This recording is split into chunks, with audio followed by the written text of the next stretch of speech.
You know, pagpasok natin dito, so ito na yung makikita natin dito. Yan, naglagay na rin sila dito ng ano, mga parapet wall. So nandito na yung parapet wall nila, no, tumatawid na dito sa may kalsada.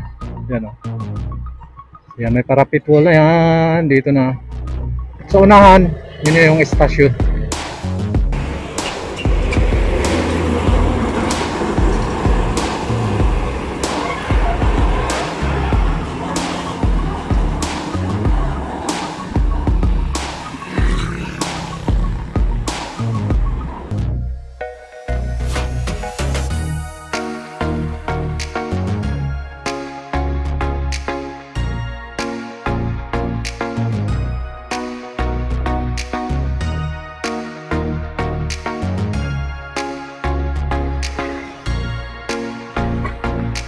Dito pa rin yung ano, ayan, oh, traffic. Mataas na ito. Ayun, tapos na nilaw.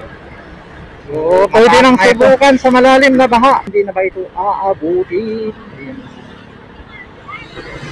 Mataas na dito, no? Ilang metro lang ito, no?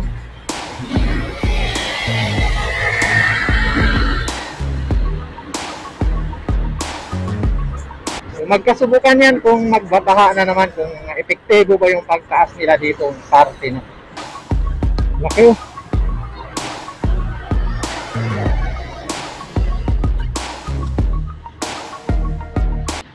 Puno yung kalsada ngayon.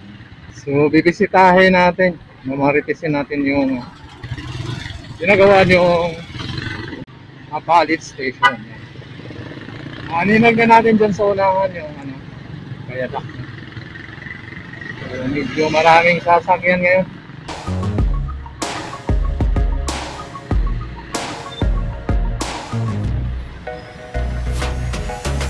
So, itong dinadaanan natin ay papunta ito ng Macabebe. Yung mga luguging parte dito sa may Pampanga. Makikita na natin yung tulay ng tren kung saan tatawid dito sa may kalsada.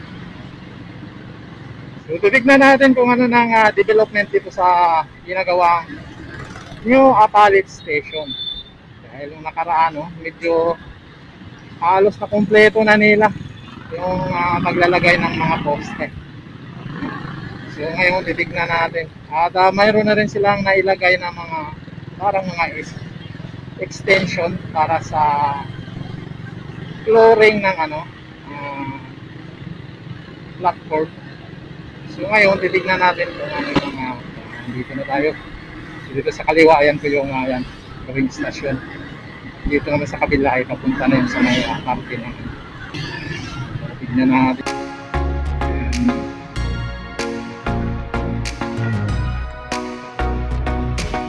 You know, pagpasok natin dito, ito na yung makikita natin dito.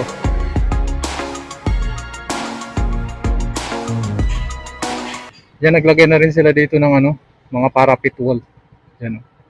So nandito na yung parapet wall nila, no, tumatawid na dito sa may kalsada. Yan, oh. Yan, may parapet wall na yan, dito na. Sa unahan, yun yung estasyon. So yun, kita na natin yung estasyon dito. Yan, yung parapet wall. Deliver sila ng parapet wall. Deliver sila ng parapet wall dito. Hanggang doon po yung ang kahabaan nitong estasyon.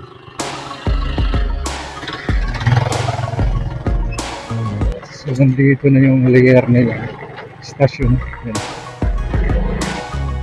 Yan. So nandito na yung mga poste nila. Ano, may nagtatrabaho dyan. Ano yung lumang estasyon. So ito, hanggang dito na yung nakalayer nila. May patong-patong na nilang buong kahabaan taas nitong istasyon. Yan.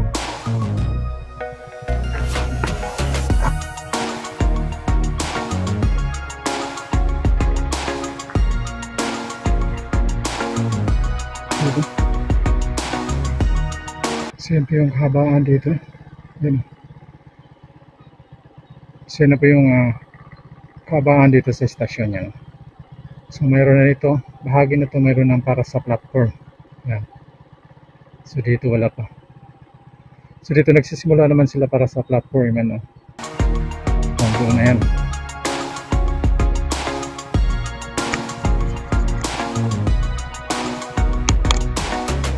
Yan. So mayroon na silang bagong yun oh. So ganito po kahaba itong ginagawa nilang istasyon dito. Mataas na. At halos makumpleto na nila yung dalawang layer na ano na mga poste. Yung dalawang dugtungan, ano. Bali tatlong dugtong kasi yung poste dito eh. Yung una yung parang puno na purmang cross. Sunod yung yan, no? Doon sa dulo, yan ganyang kahaba. Tapos dugtungan pa nila ng isa yan, maging ganito na kahaba. Yan na siguro yung pinaka-final na taas nitong istasyon. So dito matagal na nila itong nalagyan ng beam, no? At yan, oh, mayroon ng mga para sa platform, yung mga rebars, anong tawag yan? Rebars para sa platform, yan, oh, mga beam para sa platform. Doon sa dulo mayroon. So ito po yung pinaka-latest dito sa pinapagawa niyong bagong Apalit Station. At yung area so na dito, na ano na rin nila, napinising na rin nila yung kanilang substation. Yun, dalawang haba. Haba talaga.